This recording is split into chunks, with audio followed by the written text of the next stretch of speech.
Assalamualaikum warahmatullahi wabarakatuh. Kali ini Ibu akan melanjutkan kembali materi tentang listrik statis, tentunya dengan submateri yang baru, yaitu tentang hukum Gauss. Gitu.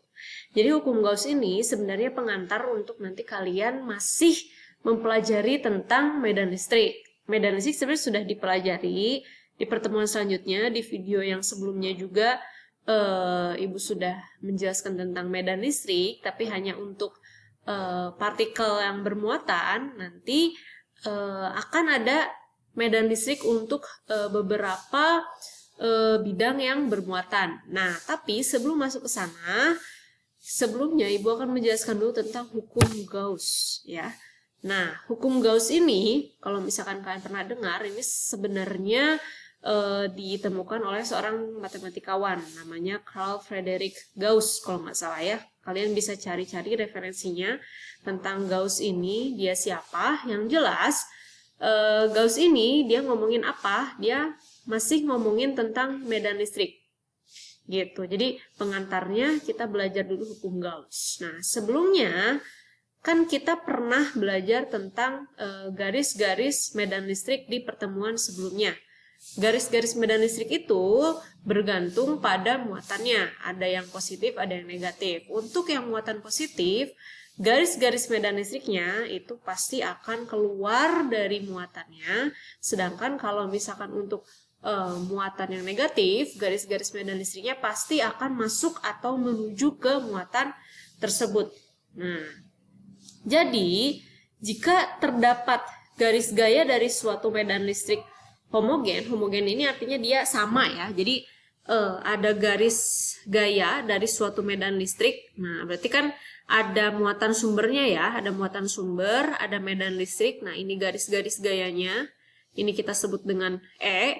Dia terlihat menembus suatu bidang. Nah, ini menembus suatu bidang yang luasnya A. Jadi kalau kalian gambarkan misalkan di suatu ruang itu terdapat muatan listrik, ya, sumber muatan listrik entah positif atau negatif. Kemudian di ruang itu kan pasti akan ada garis-garis gaya medan listriknya kan, gitu, garis-garis gaya medan listriknya. Nah, garis-garis medan listriknya.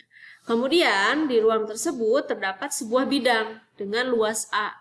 Nah, otomatis karena dia bidang ini masih berada di satu ruang yang dipengaruhi oleh muatan listrik atau dipengaruhi oleh suatu medan listrik, maka garis-garis medan listriknya dia akan menembus bidang tersebut. Nah, maka flux listriknya, nah ini flux listriknya, atau ini simbolnya psi ya, psi atau psi. Ini kalau nulisnya gini nih. Jadi ini psi gini ya, psi atau apa ya? Psi gitu ya dibacanya, ini dibacanya ya gitu. Kalau misalkan ditulis karena ini fontnya macam-macam, dia biasanya gini nih kalau kalian lihat di buku. Nah, ini nih, ini psi, ini lambangnya gini. Nah gitu, ini lambangnya gini. Jadi, nah ini lambangnya apa? Lambang untuk flux listrik. Flux listriknya nih ya, jumlah garis gaya dari suatu medan listriknya yang menembus suatu bidang dengan luas tertentu. Ini flux listriknya maka ditulis dengan E. E-nya itu adalah berapa besar medan listriknya dikalikan dengan luas bidangnya, maka didapatlah fluxnya gitu ya. Nah, kalau misalkan persamaan flux listrik untuk medan listrik yang menembus bidang tidak secara tegak lurus, berarti tadi ini di gambar ini kita asumsikan bahwa tadi garis-garis medan listriknya ini menembus secara tegak lurus. Ya, tegak lurus itu jadi garis-garis E-nya ini ya, ini kan masih garis E terhadap bidangnya. Nah, terhadap bidang ini ya, ini dia tegak lurus ya, gitu. Ini dia tegak lurus. Nah, ini dia gini nih. Nah, ini dia tegak lurus ya, ya garisnya. Maka rumusnya E dot A, E dikalikan A. Tapi kalau misalkan, kan medan listrik ini tidak selalu tegak lurus ketika menembus bidang. Bisa jadi dia membentuk suatu sudut. Misalkan ini sudutnya adalah theta. Nah, ini sudutnya theta ya. Nah, dia membentuk sudut theta terhadap garis normal. Nah, garis normal ini apa? Garis normal ini adalah garis yang tegak lurus. Nah, ini kan ini tandanya ya, tegak lurus suatu bidang. Nah, garis normal ini dia selalu tegak lurus bidang tersebut ya. Makanya ini gini jadinya. Nah, ini kan dia tegak lurus ya, ini garis normalnya. Jadi ada bidang, kita gambarkan dulu garis normalnya. Ternyata E-nya dia membentuk sudut. Sudutnya terhadap apa? Terhadap garis normal. Maka ini disebut theta. Maka nanti fluksnya ya, jumlah garis gaya yang menembus permukaannya. Nah, ini kata si Gauss ini besarnya adalah E kali A cos theta. Tetanya sudut antara E dan garis normal bidang. Garis normal bidang apa? Ini adalah garis yang tegak lurus suatu bidang. Gitu. Jadi kalau misalkan ini, misalkan ya, dia diketahuinya dia malah diketahuinya garis apa namanya? Garis medan listrik misalkan terhadap bidang. Misalkan ini alfa. Nah, kalau misalkan alfanya diketahui 60 derajat, maka yang dimasukkan ke sini bukan cos 60 derajat, karena 60 derajat ini adalah E terhadap bidang. Sedangkan theta ini adalah harus sudut E terhadap garis normal, maka yang dipakai adalah tetanya yang 30 derajat. Maka nanti masukkan EA cos 30 derajat. Nah, ini yang biasanya yang suka keliru. Nah, gitu. Ya, paham ya? Ini kita ngomongin tentang flux. Jadi si Gauss ini dia bisa mengetahui jumlah garis gaya dari suatu medan listrik yang menembus suatu permukaan, itu dia menggunakan rumus flux listrik gitu. Kita tahu berapa jumlah garis medan yang menembus suatu bidang. Nah, itu bergantung dari arah medan listriknya juga. Kalau dia membentuk sudut, ya, maka rumusnya menjadi EA cos theta. Nah, ini nih hukum Gauss-nya ya. Nah, jumlah garis gaya dari suatu medan listrik yang menembus suatu permukaan tertutup, ini sebanding dengan jumlah muatan listrik yang dilingkupi oleh permukaan tertutup itu. Secara matematis ini dinyatakan seperti ini. Q per epsilon 0 ini kan EA cos theta ya. Kalau misalkan kita masukin tetanya ke sini, nah ini sebenarnya rumus awalnya ini. Cuman bisa nggak masukin ke sini? Bisa. Berarti kan tetanya sudut antara medan listrik dengan garis normal bidang. Garis normal bidang kan tegak lurus. Medan listriknya tegak lurus juga. Berarti sudutnya 0 kan, tidak ada sudut gitu. Tinggal masukin cos 0 itu dia berapa, masukin jadi, nah ini theta sama dengan EA dot E kalikan A. Cos 0 kan itu 1 ya. Jadi tinggal E dot A. Ya, kan ini tadi awalnya cos 0 derajat. Karena cos 0 derajat ini adalah sama dengan 1, ya, maka rumusnya jadi ya sudah saja, tinggal epsilon E dot A saja. Jadi sebenarnya rumusnya sama, rumus utamanya ini, ya, gitu. Nah, ternyata flux listrik ini sebanding dengan apa? Jumlah muatan listrik yang dilingkupi oleh permukaan tertutup itu.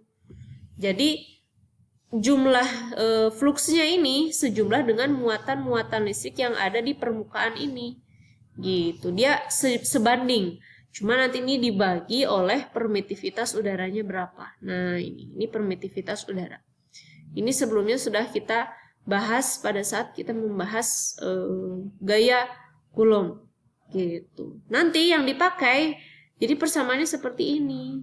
Nah, Q per epsilon 0. Nah, ini yang kita mainkan. Ya, jadi ini jangan lupa. Ini kita ngomongin si hukum Gauss. Flux listrik harus sebanding dengan jumlah muatan listrik yang dilingkupi oleh permukaan tertutup itu. Flux listrik itu apa? Jumlah garis gaya dari suatu medan listrik yang menembus suatu permukaan tertutup. Begitu. Nah, untuk contoh soalnya, ini sih sebenarnya mudah ya. Nah, ini. Ada terdapat persegi panjang, ini panjangnya, ini kalau kita gambarkan ya. Jadi, ini ada persegi panjang. Nah, ini panjangnya 30 cm, ini lebarnya 20 cm. Bila kuat medan listrik homogen sebesar 200. Nah, berarti ini diketahui. Nah, diketahui medan listrik, kuat medan listrik berarti E sama dengan 200 Newton per Coulomb. Arahnya searah bidang. Ini bidangnya, berarti searah bidang tuh ke sini nih. Nah, ini E-nya nih. Nah, ya. Maka jumlah garis medan listrik. Nah, tadi apa jumlah garis medan listrik? Nah, ini jumlah garis medan listrik adalah fluksnya. Berapa fluksnya yang menembus bidang persegi panjang? Jadi kalau misalnya kita gambarin dia seperti ini. Nah, ini kan garis normal ya. Nah, ini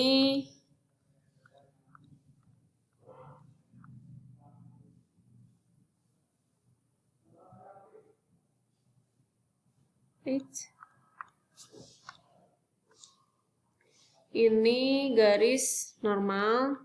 Nah, ini kita sebut garis normal ya, garis yang tegak lurus bidang, ini tegak lurus.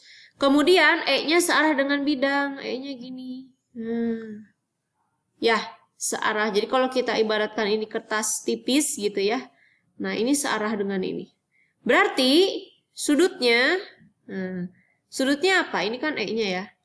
Berarti sudutnya, kan rumusnya flux sama dengan EA cos theta. E-nya 200, A-nya tinggal dikalikan. Ya, ini ke meter jadi 0,3 ya.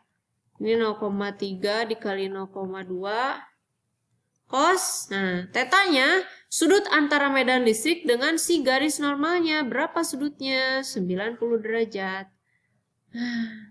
Cos 90 derajat kan 0. Maka dikalikan dengan 200, 0,3, 0,2 ya hasilnya 0.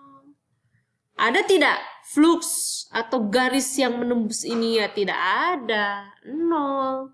Ya, karena kalau kita ibaratkan ini kertas tipis gitu ya, dia tidak ada yang menembus, ini saking tipisnya ini. Ya, jadi kalau dia menembusnya tegak lurus ke sini. Nah, dia menembus sini ya.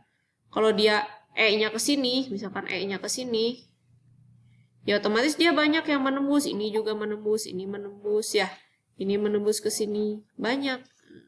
Tapi karena misalkan E-nya dia sini searah dengan bidang, bukan tegak lurus, maka cosnya berarti jadi 90, maka hasil fluxnya adalah 0. Sama seperti yang nomor 2. Yang nomor 2 soalnya sama ya. Oh ya, berarti nanti akan ada lagi untuk soal nomor 2 ya.